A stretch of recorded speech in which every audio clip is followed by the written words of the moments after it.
Ever wondered how one of these is made? Come with us into the colour mill and we'll show you how.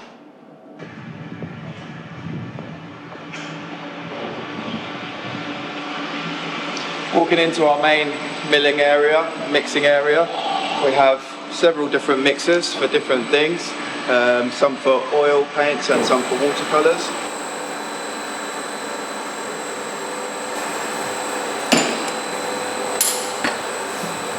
This is my next colour. This is raw umber.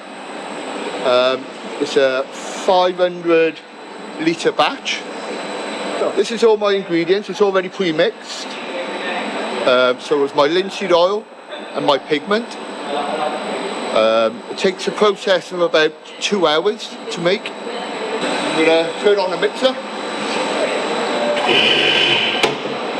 Lower. I'm going to reset it. I'm going to start my mixer up. And it's quite loud.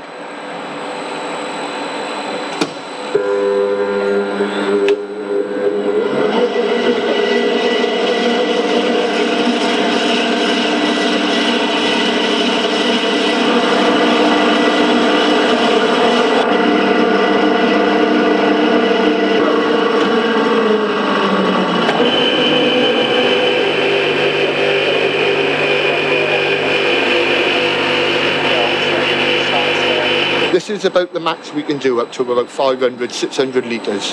My process would be to take a sample of paint after I've mixed, put it on the machine, and I would mill it about 2 to 3 times through the mill, and I would do a little test. I would do a grind test and a pigment consistency test, just to check the thickness of the paint, make sure it's not too loose. Taking you over here to our larger of our steel mills. This steel mill is what we would use to do the majority of our oil colours. We've now introduced a press out system where we can take a whole pan of paint up to 500 litres and have this pressed out into our machine, where our paint will go through multiple times until the operator and our paint maker is happy with its consistency and its body. We like to obviously have a high pigmented paint, so getting this stage correct is the most vital stage. So coming around to the back of the machine, you'll be able to see razor sharp blade will collect and take off finished paint onto the apron and into our black tubs.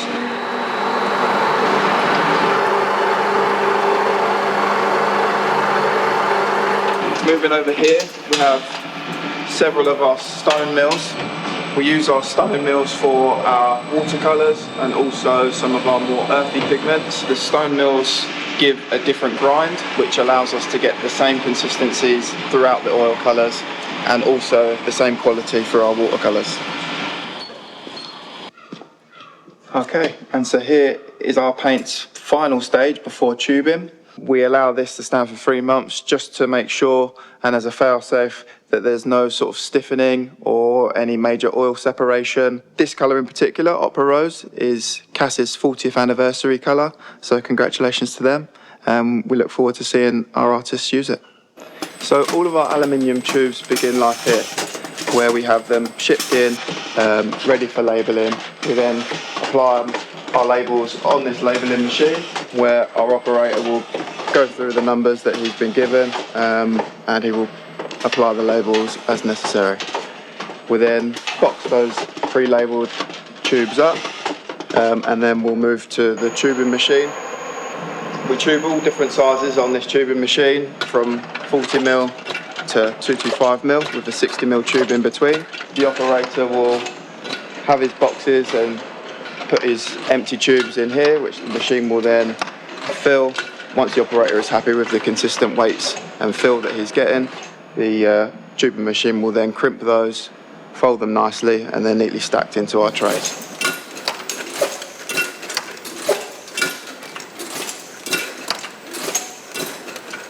So now you guys join me up in our hand-painted colour strip area, where we paint all of our colour strips that you'll see on the tops of our tubes. We like to do this as a bit of a unique thing to our brand and our product. It really gives you a good indication of the paint that you're going to be painting out and how that paint's gonna look when it is painted out. So as you can see, we start with Opera Rose here.